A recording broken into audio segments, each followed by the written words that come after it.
कुछ हम लोग यहाँ प्रॉब्लम्स करेंगे। अब मैट्रिक्स मोस्टली कंप्लीट हो चुका है आपका, डिटर्मिनेंट बचा हुआ है। तो डिटर्मिनेंट की बात करने से पहले कुछ हम लोग मैट्रिक्स पे क्वेश्चन करते हैं। अभी जो हम लोग कुछ क्वेश्चंस करने जा रहे हैं एनसीईआरटी बेस्ड प्रॉब्लम्स हैं। इसके बाद फिर हम लोग कुछ जेई लेवल के क्वेश्चंस भी करेंगे इसमें डिस्कस। तो जैसे यहाँ पे पहला क्वेश्चन हमने लिखा है, छोटे छोटे प्रॉब्लम्स जो एनसीईआरटी में 1 नंबर 2 नंबर में पूछे जा सकते हैं। बड़े क्वेश्चन में मैट्रिक्स से जो क्वेश्चन आता है वो हमने पहले ही बता दिया है कि बड़े क्वेश्चंस में एक एलिमेंट्री रो ट्रांसफॉर्मेशन से आपको इन्वर्स निकालने को पूछ सकता है, आइदर मैट्रिक्स मेथड से लीनियर इक्वेशन सॉल्व करने को पूछ सकता है। ठीक है, ये हाईएस्ट मार्क्स का है। जैसे अगर सीबीएसई की बात करें एनसीईआरटी से रिलेटेड तो 6 नंबर हाईएस्ट मार्क्स आता है। तो 6 नंबर का क्वेश्चन मैट्रिक्स से वो आता है। उसके बाद 4 नंबर में भी एक क्वेश्चन रहता है, वो डिटर्मिनेंट से मोस्टली रहता है। डिटर्मिनेंट सॉल्व करके उसकी वैल्यू निकालने को प्रॉपर्टी मेथड से, वो अभी हम लोग डिटर्मिनेंट में पढ़ेंगे। और बाकी टोटल 12 नंबर के क्वेश्चंस जनरली मैट्रिक्स डिटर्मिनेंट से आपके बोर्ड एग्जाम में पूछे जाते हैं, जो मोस्टली देखा जाता है। बाकी बचे 2 नंबर 6 और 4, तो ये 10 हो गए। 4 नंबर का एक आएगा डिटर्मिनेंट सॉल्व करने को, 6 नंबर का आएगा मैट्रिक्स से इन्वर्स निकालने को एलिमेंट्री रो ट्रांसफॉर्मेशन से, या तो फिर मैट्रिक्स मेथड से लीनियर इक्वेशन सॉल्व करने को। और 2 नंबर का जो ये क्वेश्चन बचा, ये 2 नंबर का क्वेश्चन 1 नंबर 2 नंबर में इधर आपका पूछ सकता है। तो वो इसी सब टाइप के क्वेश्चंस पूछे जा सकते हैं। वो मैट्रिक्स से भी हो सकता है और डिटर्मिनेंट से भी हो सकता है। तो पहले हम लोग उस पर चर्चा कर लेते हैं। बाकी लीनियर इक्वेशन कैसे सॉल्व करना है मैट्रिक्स मेथड से पीछे बताया हमने, उसको आप एनसीईआरटी से डिस्कस करते रहिएगा, सॉल्व करते रहिएगा, प्रैक्टिस करते रहिएगा। एलिमेंट्री रो ट्रांसफॉर्मेशन से इन्वर्स निकालने को बता दिया है, वो भी आप प्रैक्टिस करते रहिएगा एनसीईआरटी से। तो वो दोनों चीज़ें आपकी क्लियर, 6 नंबर कम से कम आपका क्लियर हो जाएगा। बाकी 2 नंबर के लिए हम लोग काम करने जा रहे हैं। क्वेश्चन में कह रहा है कि एक मैट्रिक्स है, उसमें 24 एलिमेंट्स हैं, तो उसके कितने पॉसिबल आर्डर्स हो सकते हैं। पॉसिबल आर्डर का मतलब क्या हो गया, जैसे हमने बताया था कि मैट्रिक्स होता क्या है। Matrix is the arrangement, rectangular arrangement of mn elements. ठीक है, mn एलिमेंट्स का रेक्टेंगुलर अरेंजमेंट है, यानी 24 एलिमेंट्स को रेक्टेंगुलरली अरेंज करना है। अब रेक्टेंगुलरली अरेंज करना है मतलब एलिमेंट ऐसे हों कि उनका रो और कॉलम का प्रोडक्ट 24 है। जैसे 3x3 में 9 एलिमेंट होते थे, 2x2 में 4 एलिमेंट होते थे, 3x2 या 2x3 में 6 एलिमेंट होते थे। ऐसे ही 24 एलिमेंट वाली मैट्रिक्स किस किस ऑर्डर में हो सकती है। तो इसका सिंपल सा तरीका क्या है कि आपको 24 को ऐसे 2 पार्ट में ब्रेक करना है, जिसमें एक पार्ट रो हो जाए और एक पार्ट कॉलम हो जाए, और दोनों का क्रॉस 24 आना चाहिए, और ये दोनों नेचुरल नंबर होने चाहिए, belongs to n natural number. तो ऐसा नेचुरल नंबर जिनका प्रोडक्ट 24 आता है, तो क्या क्या हो सकता है इनका प्रोडक्ट 24। तो 24 और 1 हो सकता है, यानी 24 रो हो जाए और एक कॉलम हो जाए ऑर्डर, यानी कि एक इसका साइज बन सकता है 24 1। ये कौन सी मैट्रिक्स हो जाएगी, तो ये इसमें एक कॉलम है, रो मैट्रिक्स हो जाएगी। ठीक है, एक रो है, सॉरी एक कॉलम है, कॉलम एक है, यानी ये जो मैट्रिक्स लिखी जाएगी वो कॉलम मैट्रिक्स फॉर्म में आएगी, एक ही कॉलम बनेगा। और एक रो यहीं पे ये भी हो सकता है 124।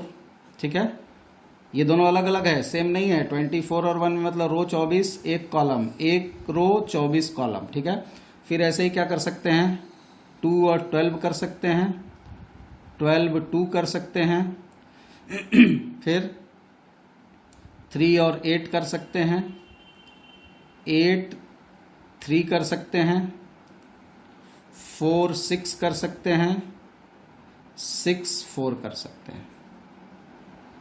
और सोच लो कोई एलिमेंट अगर आपके नॉलेज में आ रहा हो जिनका प्रोडक्ट करने पे 24 है और नेचुरल नंबर हो, तो मेरे ख्याल से इसके अलावा आपको कुछ और मिलने वाला नहीं है। तो टोटल 1 2 3 4 5 6 7 8, तो टोटल कितने मैट्रिक्स बन सकती है यहाँ पे टोटल 8 टाइप की, 8 डिफरेंट साइज की मैट्रिक्स बनाई जा सकती है, जिसमें साइज क्या क्या हो सकता है। 24x1 हो सकता है, 1x24 हो सकता है, 2x12, 12x2, 3x8, 8x3, 4x6, 6x4। ठीक है, अगला एग्जांपल देखिए। Find the number of all possible matrices of order 3x3 with each entry 0 और 1। कह रहा है कि ऐसे टोटल कितने मैट्रिक्स बनाए जा सकते हैं 3x3 के जिनके एलिमेंट या तो 0 होंगे या तो 1 होंगे।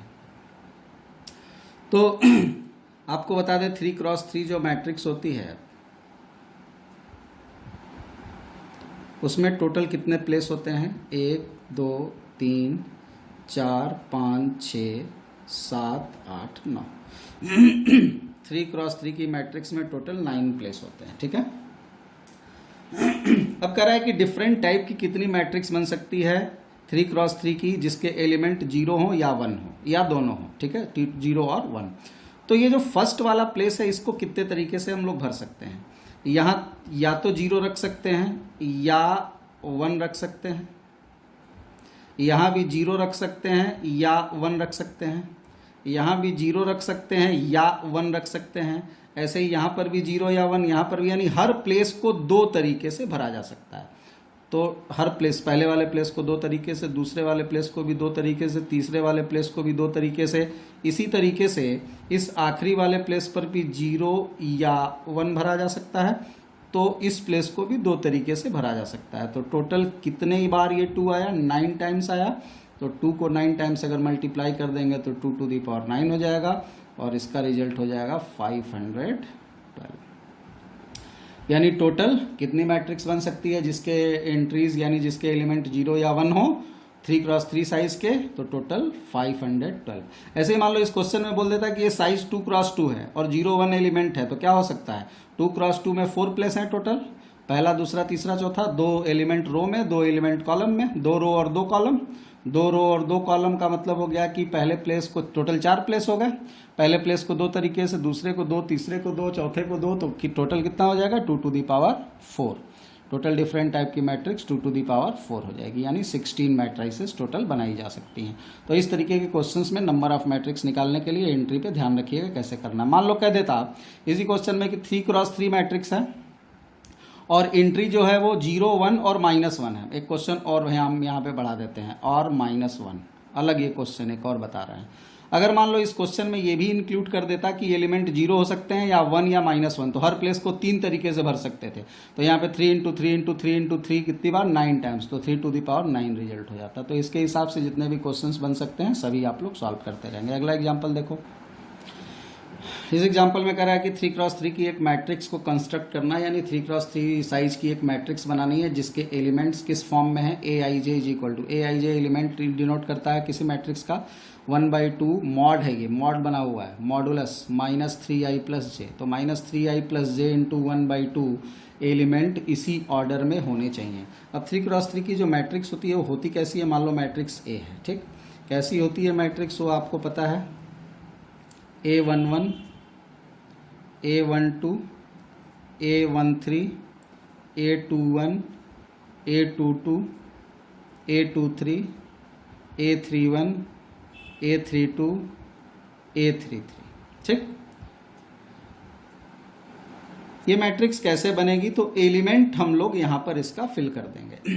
अब हमको A11 चाहिए, मतलब I और J दोनों 1 रख दो, तो A11 की वैल्यू कितनी हो जाएगी 1/2, 1 1 रख दिया तो ये -3 + 1, -3 + 1 कितना आ जाएगा -2, और मॉड लगा हुआ है तो -2 क्या बन जाएगा 2, तो A11 कितना हो गया 1 हो जाएगा। इसी तरह से A12 क्या हो जाएगा, I के जगह 1 रखना है, J के जगह 2 रखना है, तो A12 हो जाएगा 1/2 -3 + 2, -3 + 2 एलिमेंट क्या हो जाएगा, ये -1 मॉड से निकलेगा तो 1, तो 1/2 में 1 का मल्टीप्लाई करेंगे तो वैल्यू कितनी हो जाएगी 1/2 हो जाएगी। इसी तरह से A13 क्या हो जाएगा, A13 हो जाएगा आपका यहाँ पे I के जगह 1, J के जगह 3, तो 1/2 -3 + 3, तो ये 0 आ गया एलिमेंट, तो वैल्यू यहाँ पे 0 आ गई। इसी तरीके से हम लोग A21 निकालें, A21 मतलब 1/2, इस बार हम I के जगह 2 रखेंगे तो ये -6 + 1 हो जाएगा, तो वैल्यू हो जाएगी 5/2, तो यहाँ पे वैल्यू क्या आ जाएगी 5/2। इसी तरह A22 कितना हो जाएगा 1/2, यहाँ भी 2 यहाँ भी 2, तो 2 रखेंगे तो 3 × 2 = 6, तो -6 + 2 यानी -4, और ये मॉड से निकलेगा तो 4, तो 4/2 की वैल्यू कितनी हो जाएगी, 2 हो जाएगी। अब हम डायरेक्ट लिखते जा रहे हैं, ठीक है। इसी तरीके से आप निकालते रहेंगे, ये -6 + 2 हो जाएगा। इसी तरह से A23 कितना हो जाएगा, जल्दी बोलो। यहाँ पे 2 रखेंगे तो -6 और +3 मतलब -3, तो रिजल्ट कितना हो जाएगा, 3/2 हो जाएगा। अब यहाँ आओ 3 1 पे, तो यहाँ 3 रखेंगे, यहाँ 1, तो 3 3 = 9, तो -9 + 1 यानी -8, मॉड से निकलेगा तो 8 × 1/2 यानी वैल्यू कितनी हो जाएगी, 4 हो जाएगी। फिर यहाँ पर अगर हम 3 2 रखेंगे तो 3 3 = 9, 9 - 2 कितना हो जाएगा, 7, तो वैल्यू हो जाएगी 7/2। यहाँ पर अगर हम 3 3 रख देंगे, 3 और 3, तो 3 3 = 9, -9 और +3 मतलब -6, मॉड से निकलेगा तो 6 हो जाएगा, 6/2 कितना हो जाएगा, 3 हो जाएगा। ये आपकी मैट्रिक्स हो गई 3×3 की, जिसके एलिमेंट इस फॉर्म में लिखे जा सकते हैं, ठीक है। अगला एग्जाम्पल देखते हैं। ये एग्जाम्पल देखो, कह रहा है इस इक्वेशन को सॉल्व करके x, y, z और t की वैल्यू निकालनी है।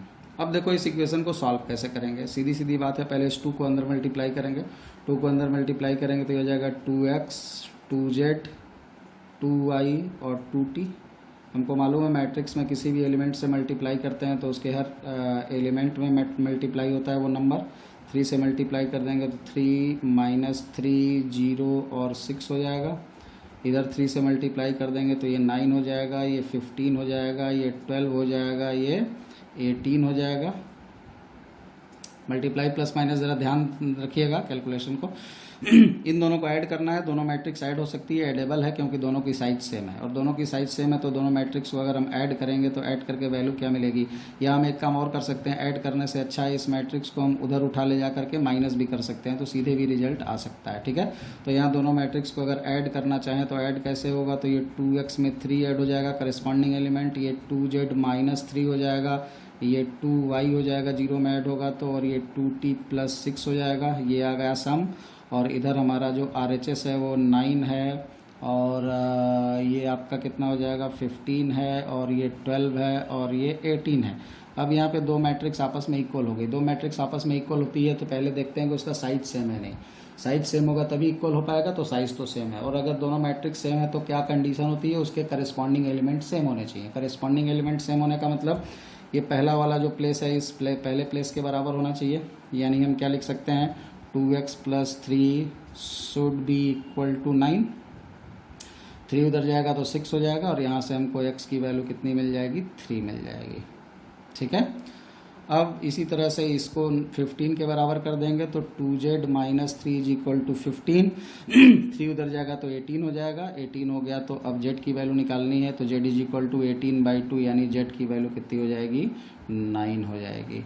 ऐसे ही अब 2y की वैल्यू 12 हो जाएगी, तो यहाँ से हमको y की वैल्यू 6 मिल जाएगी। और इसी तरह से ये तुम देखो 2t + 6 इसकी वैल्यू 18 हो जाएगी। और जब 18 हो जाएगी तो यहाँ से तुम्हारा 6 उधर जाएगा तो 18 - 6 12 हो जाएगा, और t की वैल्यू फिर क्या हो जाएगी, t की वैल्यू भी 6 हो जाएगी। तो ये सारे एलिमेंट्स के सारे जो है x y z t के रिजल्ट्स आ गए, वैल्यू आ गई, ठीक। अब देखो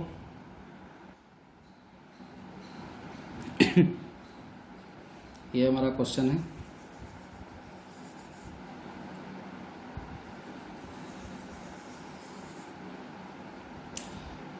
इस टाइप के क्वेश्चन 2 नंबर में या 1 नंबर में आपके बोर्ड एग्जामिनेशंस में पूछे जा सकते हैं वेरीफाई करने के लिए। तो कह रहा है कि ए और बी 2 मैट्रिक्स है, और वेरीफाई करना है कि ए बी के प्रोडक्ट का ट्रांसपोज बी ट्रांसपोज और ए ट्रांसपोज के प्रोडक्ट के बराबर होता है। ये इस एग्जाम्पल की मदद से आपको दिखाना है, ठीक है। तो हमें ये वेरीफाई करने का मतलब होता है कि LHS और RHS बराबर हो जाए। तो सबसे पहले हम लोग LHS निकालते हैं। तो सबसे पहले ए बी का प्रोडक्ट निकाल लेते हैं, फिर उसका ट्रांसपोज निकालेंगे, और फिर बी ट्रांसपोज ए ट्रांसपोज निकाल के उसका प्रोडक्ट कर देंगे। तो ए बी कैसे निकलेगा, सीधे सीधे बताओ। ए बी का मतलब ए और बी का प्रोडक्ट, तो 2 1 3 4 1 0 ये ए हो गया, और बी दिया हुआ है 1 0 5 और -1 2 0, ठीक है। अब ए और बी का हम लोग प्रोडक्ट करते हैं। तो ए और बी का प्रोडक्ट कैसे करते हैं दो मैट्रिक्स का, तो फर्स्ट वाले का जो प्री होता है, ये प्री है और ये पोस्ट है, प्री वाले का रो लेते हैं। हमने बताया था कि मैट्रिक्स का मल्टीप्लिकेशन रो कॉलम मल्टीप्लिकेशन कहलाता है, यानी पहले वाले प्री वाले मैट्रिक्स का रो और पोस्ट वाले मैट्रिक्स का कॉलम लेकर के मल्टीप्लाई किया जाता है। ठीक है, पीछे हम लोग मल्टीप्लिकेशन में काफ़ी इस पे चर्चा कर चुके हैं कैसे मल्टीप्लाई किया जाता है। इसकी जो साइज आएगी वो क्या होगी, पहले ज़रा देख लो। इसकी साइज़ कितनी है, 2x3 है और इसकी साइज़ 3x2 है। ये दोनों, इसका कॉलम और इसका रो बराबर है, इसलिए मल्टीप्लाई किया जा सकता है। और जो रिजल्ट अपना आएगा वो किस साइज का होगा, तो रिजल्ट हमने बताया था कि जो बचा हुआ ये रो और ये कॉलम होता है वही बचे हुए जो रिजल्टेंट का साइज बताता है, यानी 2x2 का साइज आएगा। अब इस पहले वाले रो में पहले वाले कॉलम का मल्टीप्लाई कैसे करते हैं, तो करस्पॉन्डिंग एलिमेंट्स को मल्टीप्लाई कर देते हैं और जोड़ देते हैं। तो 2 1 जा 2 हो गया, 1 × 0 0, तो 2 + 0 कितना हो गया 2, और 3 5 जा कितना हो गया 15। ठीक है, तो 15 और +2 कितना हो जाएगा 17 हो जाएगा। अब इसी रो में पहले रो में दूसरे कॉलम का मल्टीप्लाई, रो पहला है इसलिए रिजल्ट यही लिखा जाएगा पहले रो में, और कॉलम दूसरा है इसलिए रिजल्ट दूसरे कॉलम में लिखा जाएगा। तो इसका मल्टीप्लाई अगर अब हम इस वाले में करते हैं कॉलम में, तो क्या मिलने वाला है, 2 में -1 का मल्टीप्लाई किया तो -2, और फिर यहाँ +2 और ये 0, तो टोटल एलिमेंट यहाँ पर कितना आ जाएगा, तो टोटल एलिमेंट 0 हो जाएगा। अब इस दूसरे वाले रो को लेते हैं और दूसरे वाले रो का पहले वाले कॉलम में मल्टीप्लाई, तो 4 1 जा 4 होगा, बाकी ये दोनों एलिमेंट 0 हो जाएंगे, तो इसका रिजल्ट कितना हो जाएगा 4 हो जाएगा। इसका अब इसमें मल्टीप्लाई करेंगे तो -4 + 2 और 0, तो -4 + 2 की वैल्यू कितनी हो जाएगी, -2 हो जाएगी। ये क्या आ गया, AB आ गया। अब ज़रा तुम ये बताओ कि इसका ट्रांसपोज कितना होगा, AB का ट्रांसपोज। ठीक है, तो यहाँ अगर हम AB का ट्रांसपोज निकालें तो ट्रांसपोज क्या होता है, रो कॉलम बदल जाता है। तो रो कॉलम अगर बदल जाएगा तो पहला वाला रो कॉलम बन जाएगा, दूसरा वाला रो दूसरा कॉलम बन जाएगा। ये आपका AB के प्रोडक्ट का ट्रांसपोज आ गया। ठीक, अब हमको वेरीफाई करना है, तो अपना LHS आ गया। ये किसके बराबर हो गया, ये अपने LHS के बराबर हो गया। अब RHS निकाल करके देखते हैं कि RHS क्या आता है। RHS निकालने का क्या मतलब हुआ, RHS निकालने का मतलब ये हुआ कि हम यहाँ पर B के ट्रांसपोज और A के ट्रांसपोज को मल्टीप्लाई करेंगे। अब B का ट्रांसपोज मतलब ये जो B लिखा हुआ है इसका रो कॉलम चेंज कर दो, तो B का ट्रांसपोज क्या बन जाएगा,